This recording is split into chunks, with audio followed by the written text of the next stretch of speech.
آپ صلی اللہ علیہ وآلہ وسلم کی جائے ولادت مکہ مکرمہ ہے اور مقام ہجرت ارض طیبہ۔ یہیں سے آپ کا ذکر بلند ہوا اور یہیں سے آپ کی آواز پھیلی ہے۔ پروردگار نے آپ صلی اللہ علیہ وآلہ وسلم کو کفایت کرنے والی حجت، شفا دینے والی نصیحت، گزشتہ تمام امور کی تلافی کرنے والی دعوت کے ساتھ بھیجا ہے۔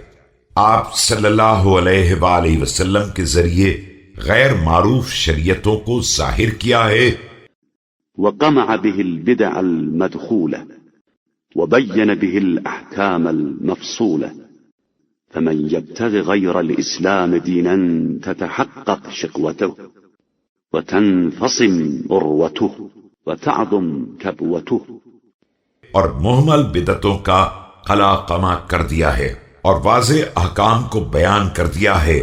لہذا اب جو بھی اسلام کے علاوہ کسی راستے کو اختیار کرے گا اس کی شقاوت ثابت ہو جائے گی اور ریسمان حیات بکھر جائے گی اور منہ کے بل گرنا سخت ہو جائے گا۔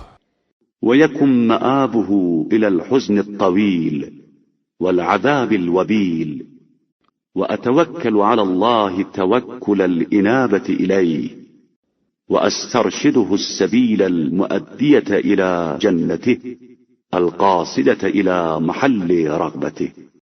اور انجام کار دائمی حزن و علم اور شدید ترین عذاب ہوگا۔